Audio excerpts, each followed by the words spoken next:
Andhra Pradesh cinematography మంత్రి అలాగే జనసేన నాయకుడు కందుల దుర్గేష్ గారు ఈరోజు నా గురించి కొన్ని వ్యాఖ్యలు చేశారు. అంటే నా వ్యాఖ్యల మీద అవి ప్రతి వ్యాఖ్యలు కాబట్టి వాటితో నాకేం పేచీ లేదు. ఆయన నా గురించి 4 మంచి మాటలు కూడా చెప్పారు. నేను మేధావిని అనే వాళ్ళు నమ్మారని ఇప్పటివరకు, నా జ్ఞానం విజ్ఞానం ఉన్నాయని, విశ్లేషణ చేయగలనని, వీటన్నిటికీ ధన్యవాదాలు. నేను ఎప్పుడు మేధావి అనే పదాన్ని వాస్తవానికి చాలామంది వీక్షకులకు కూడా తెలుసు. నేను పత్రికా రంగంలో, మీడియా రంగంలో దీర్ఘకాలంగా ఉన్న సంపాదకుడిని, పాత్రికేయుడిని, వ్యాఖ్యాతను, రచయితను, ఇవన్నీ నిజమే. కానీ విశ్లేషణ అనే పేరుతో అన్నిటినీ ఒకటే విధంగా చూడడం అంటే తప్పు ఒప్పు లేకపోతే లాభం నష్టం ఇట్లాంటివి విచక్షణగా చెప్పడానికే కదా మాట్లాడేది. అన్నీ ఒకటే విధంగా ఉంటాయి, సందర్భాన్ని బట్టి ఏదైనా ఉంటుంది.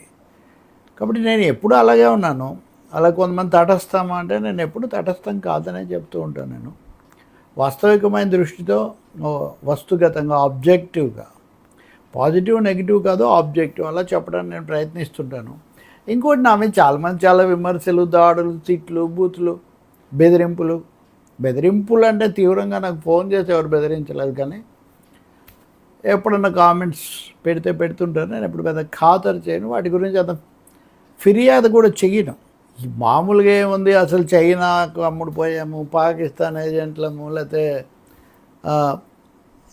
ఏది ముస్లింల ఏజెంట్ రకరకాలుగా అంటారు. వాళ్ళన్నిటికీ స్పందించటం బొత్తిగా అవసరం లేని పని. ఓకే, మనం విమర్శ చేసినప్పుడు వాళ్ళు కూడా విమర్శ చేస్తారు, చేసేవాళ్ళ స్థాయిని బట్టి కదా. కాకపోతే కందుల దుర్గేష్ ఉన్నంతలో జనసేనలో స్థిమితంగా మాట్లాడతారు. అసలు ఆ మాటకు వస్తే కూటమిలో కూడా కాస్త స్థిమితంగా మాట్లాడగలిగిన వాళ్ళలో ఆయన ఒకరు. అందుకని తక్కువగా కూడా మాట్లాడుతూ ఉంటారు. ఇప్పుడు ఆయన విమర్శ ఏంటి, లేదా నా విమర్శ మీద ఆయన ప్రతి విమర్శ ఏంటి అంటే, పవన్ కళ్యాణ్ గురించి ఆయన మొన్న వాళ్ళ నిర్మాణ సారథుల సమావేశంలో మాట్లాడిన దాని మీద నేను కామెంట్స్ చేశాను. ఏమని అంటే, నేను పెట్టిన హెడ్డింగ్ ఏంటంటే పవన్ ఇంజనీరింగ్ అంటే అందరికీ తెలుసు కదా, సోషల్ ఇంజనీరింగ్ అంటూ ఉంటారు. లింగమనేని రమేష్ను రాజ్యసభకు పంపుతున్న సమయంలో దానికి శ్రేణులను సన్నద్ధం చేయడం కోసం ఆయన కొన్ని వ్యాఖ్యలు చేశారు. తర్వాత మళ్ళీ సమస్యలు వచ్చాక మళ్ళీ కొన్ని చేశారు. ఇప్పుడు బాలినేనిని ఈ సమావేశంలో ఎక్కువసార్లు బాలినేని పేరు వినిపించింది. ఇప్పుడు బాలినేనికి ముఖ్య పాత్ర అప్పగిస్తూ ఉన్నారు. బాలినేనిని వ్యతిరేకించడం అన్న కారణంతో కొన్ని ఆ జిల్లా కమిటీని కూడా, ఇంకేదో పేరు కమిటీను, దాన్ని రద్దు కూడా చేశారు.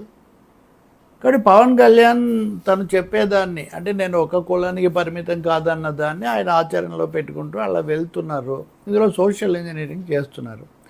హెడ్డింగ్ పెట్టేటప్పుడు సోషల్ అంత పదాలు పట్టవు కాబట్టి ఇంజనీరింగ్ అని పెట్టా, మీడియాలో ఎక్కువగా వాడుతుంటారు. కాబట్టి దీంట్లో నిజానికి తప్పేముంది? సోషల్ ఇంజనీరింగ్ అన్నది నేను వాడిన పదం, ఇంజనీరింగ్ అనేది పెట్టిన హెడ్డింగ్.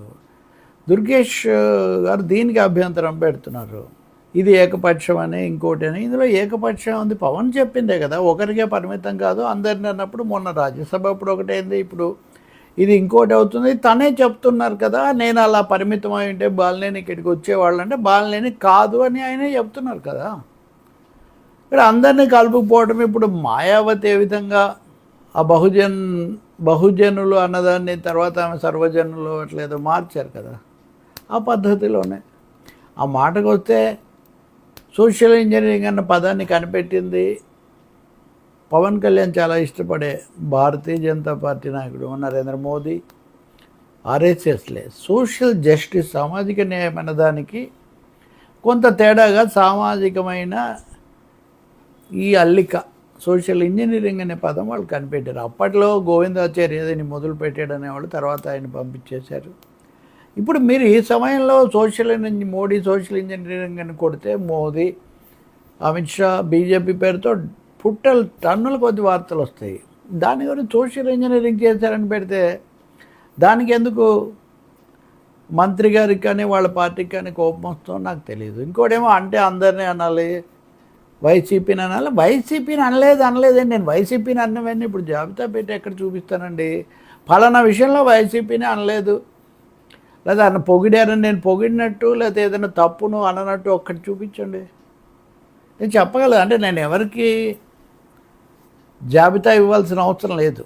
కానీ ఏ రోజు కూడా వైసీపీకి, టీడీపీ, కాంగ్రెస్, బీఆర్ఎస్, బీజేపీ సరే ఎవరు చేసినా ఏ పొరపాటును సందర్భాన్ని నాకు అవకాశం ఉంటే ఎప్పుడు వదిలిపెట్టలేదే.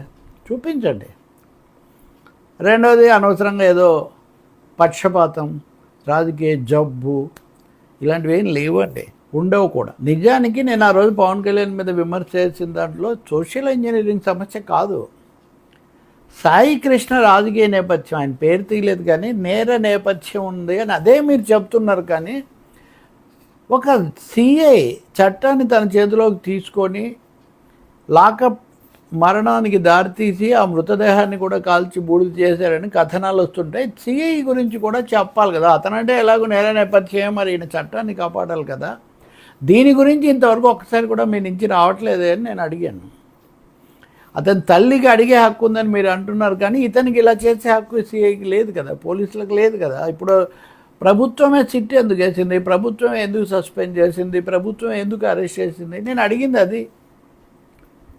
దాంట్లో దానికి ఏమైనా సమాధానం లభించుంటే చాలా బాగుండేది. అది ఇంకోటి అడుగుతున్నాను నేను, అందులో కూడా అడిగాను, చాలామంది అడుగుతున్నారు. సనాతన ధర్మము, భక్తి, ప్రపత్తులు వీటి గురించి అంత మాట్లాడుతున్నప్పుడు ఇంతగా ఆకాశానికి ఎత్తిన అయోధ్య రామ మందిరంలో కోట్ల రూపాయలు గల్లంతైన కుంభకోణం మీద మౌనం ఎందుకు? అలాగే మౌనం వహిస్తున్న మోదీ మీదో లేకపోతే బీజేపీ మీదో ఎందుకు విమర్శ చేయడం లేదు? సెలెక్టివ్ అంటే ఇది. వాడు చెప్తున్నట్టుగా సెలెక్టివ్గా ఉండొద్దని చెప్తున్నారు. ఇది సెలెక్టివ్ అంటే వాస్తవానికి. నేను ఈరోజు కూడా ఉదయం టీఆర్ఎస్ నాయకురాలు కవిత అనవసరంగా వ్యక్తిగత వ్యాఖ్యలు చేశారు పవన్ కళ్యాణ్ మీద అని చెప్తున్నా. అసలు జగన్మోహన్ రెడ్డి విజయనగరంలో పవన్ కళ్యాణ్ మీద వ్యక్తిగత వ్యాఖ్యలు చేస్తే ముందుగా ఖండించినది ఎవరైనా ఉన్నారేమో వెళ్ళి ఒకసారి చూడండి అప్పటి వీడియోలు ఓపిక ఉంటే. అంతేగాని ఊరికనే ముద్రలు వేసేసి, ఇప్పుడు అంతకుముందు చేశారు నా మిత్రుడి మీద, ఇప్పుడు నా మీద మొదలు పెట్టారు. నాకు తెలీదు, నేను అంతగా పెద్ద దాని గురించి దిగులు పడట్లేదు. కానీ సరైనది కాదు ఇది. విమర్శలు చేస్తారు, ఉంటాయి. విమర్శలే చేయకూడదు. నేను అన్నది ఒకటి, అందరూ తప్పు చేశారు, నేను సరిగ్గా ఉన్నానని. ఈ ధోరణి నుంచి పవన్ కళ్యాణ్ బయటికి రావాలని నేను బలంగా చెప్తున్నాను. ఇంతకుముందు చెప్తున్నాను, ఇప్పుడు కూడా చెప్తాను. ఆ పార్టీ వాళ్ళు కూడా చాలామంది చెప్తూ ఉంటారు. మాట తూకం వేసినట్టుగా ఒక అక్షరం కూడా పొల్లు పోకుండా అంటారు, తూచా తప్పకుండా అలా అని అంటున్నారు కదా, అలా మాట్లాడారని నేను అడిగాను. ఇవి నేను చేసింది. అంతేగాని సోషల్ ఇంజనీరింగ్ అన్నది అదేమి కాదు. రెండవది, పొరపాట్లు ఉన్నాయి. అనేక విషయాల్లో యూటర్న్లు తీసుకున్నారు పవన్ కళ్యాణ్. అనేక అనవసరమైన ప్రస్తావనలు చేశారు, చేయాల్సిన అనేకం చేయలేదు. ముఖ్యంగా కేంద్రాన్ని గురించి ఒక్క పల్లెత్తు మాట కూడా ఆయన అనలేదు. తెలుగుదేశం వాళ్ళు అన్నంత కూడా ఈ విషయాలు మాట్లాడకుండా ఎలా ఉంటారండి? కేంద్ర ప్రభుత్వం మీద లేకపోతే మత రాజకీయాల మీద ఈ విమర్శలు వచ్చినప్పుడు అంటారు. మీరు మేధావులు, నేను మేధావిని నేనే అనుకోవట్లేదు, మీరు అనుకోకపోయినా మీరు నాకేమీ దాన్ని నేనేమి దిగులు పడట్లేదు. నేను ప్రజాపక్షంగా మాట్లాడతాను, రాస్తాను, పని చేస్తాను, అంతవరకే. అంతకు మించి ఏమక్కర్లేదు. నేను విమర్శలు చేసినప్పుడు నా మీద విమర్శలు కూడా వస్తాయి. వాటిని తీసుకోవడానికి కూడా నేను సిద్ధంగానే ఉంటాను. ఇంత జరిగినా కానీ మీరు ఇంకా ఈ రోజుల్లో ఉన్న పరిస్థితుల్లో చూసినప్పుడు మంచిగా ప్రస్తావన చేస్తున్నారు కాబట్టి ధన్యవాదాలు. అదే సమయంలో నా వ్యాఖ్యల్లో ఉన్న నిజాలు కూడా కొంచెం ఆలోచించండి.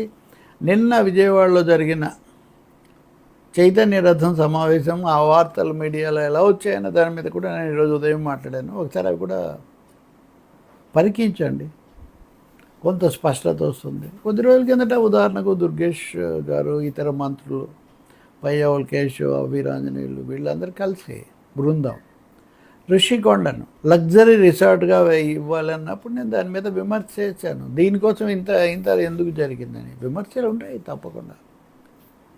విమర్శలు లేకుండా చేయకుండా ప్రభుత్వము, పాలన, ప్రజా జీవితం ఉండదు.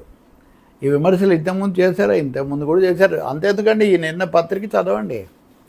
తెలుగు రాజకీయాల్లో వింత ట్విస్టులు, డబుల్ ట్రబుల్ అని వింత ట్విస్టులని, నవ తెలంగాణలో తెలుగు రాజకీయాల్లో వింత ట్విస్టులని ప్రజాశక్తిలో నా వ్యాసం వచ్చింది, చదవండి. జగన్మోహన్ రెడ్డి, చంద్రబాబు నాయుడు, పవన్ కళ్యాణ్ ముగ్గురు బీజేపీనే, మోదీనే మోయటం వల్ల రాష్ట్రానికి జరగాల్సినవి జరగట్లేదు, వీళ్ళేమో చాలా తంటాలు పడాల్సి వస్తుంది అని చెప్పాను. తెలంగాణలో కూడా రేవంత్ రెడ్డి కొన్ని సందేహాలకు అవకాశం ఇస్తుంటే వాళ్ళు కూడా పెంచుతున్నారు. బీఆర్ఎస్ కాంగ్రెస్ పోట్లాడుకోవడం తప్ప బీజేపీ గురించి మాట్లాడటం లేదని అన్నాను నేను. ఇందులో ఎవరిని ఉపేక్షించింది ఏమీ లేదు, నాకు అవసరం కూడా లేదు.